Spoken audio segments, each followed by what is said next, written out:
Max Sherman did a talk where he showed the major plot that's in TN68, and it's on the x-axis is all the contaminants. There's about 15 contaminants in that, plus carbon monoxide on the end, tagged on the end.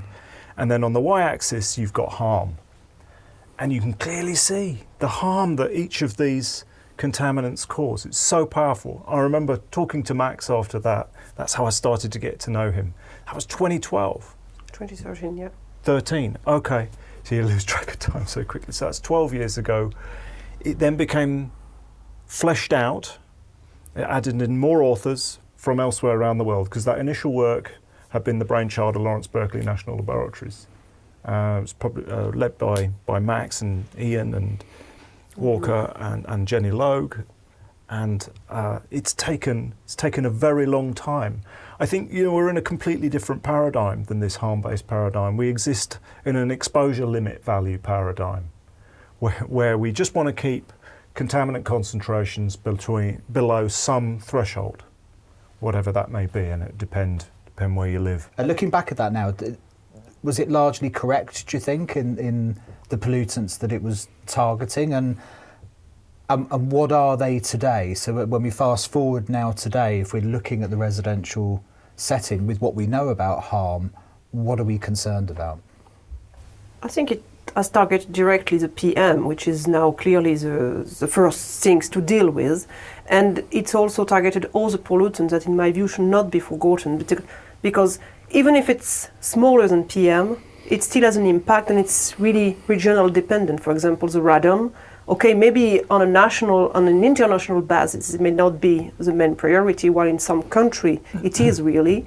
And another thing is that we have to keep in mind with this classification that we know about things we measure, but for things we've never measured that may have an impact, maybe they are here and maybe they are very dangerous, but we just don't know it yet.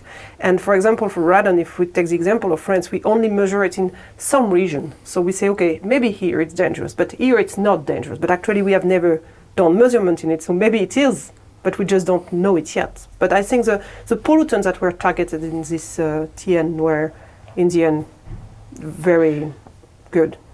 Well, still right. I think you're completely right. This is just the beginning. It's definitely not the end, and there will be no end. We'll have to keep tracking.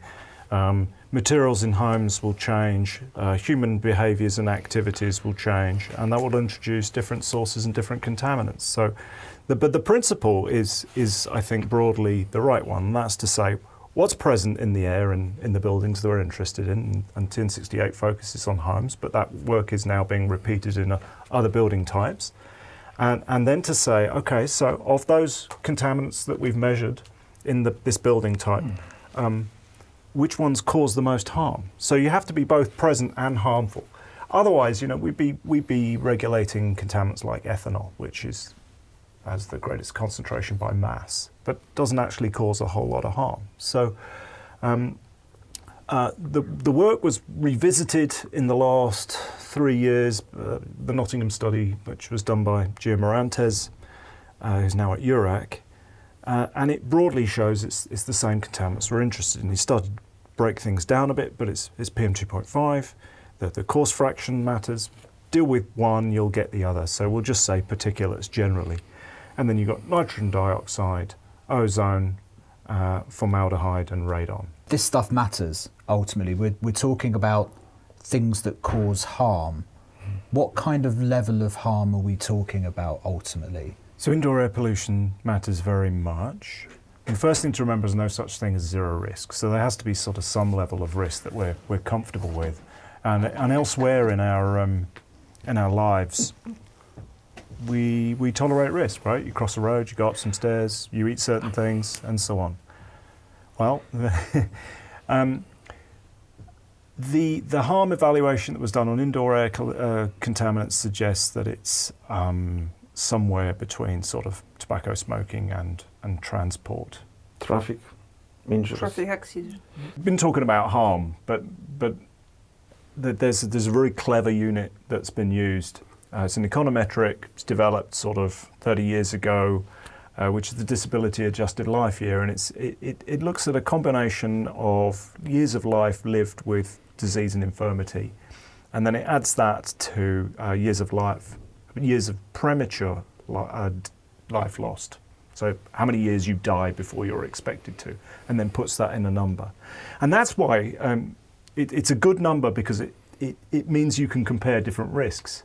I mean, indoor air pollution, exposure to it, and the consequences of being exposed to it are nothing like those from driving a car. We talked a lot about cars for an indoor air quality podcast.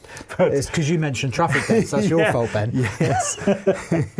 But it allows you to compare different risks and those trade-offs, and support cost-benefit analyses. You can put a cost on them, you can put dollar sign, pound sign, euro sign, whatever you want in front of it. And that then enables you to set targets, or powers that be to set targets.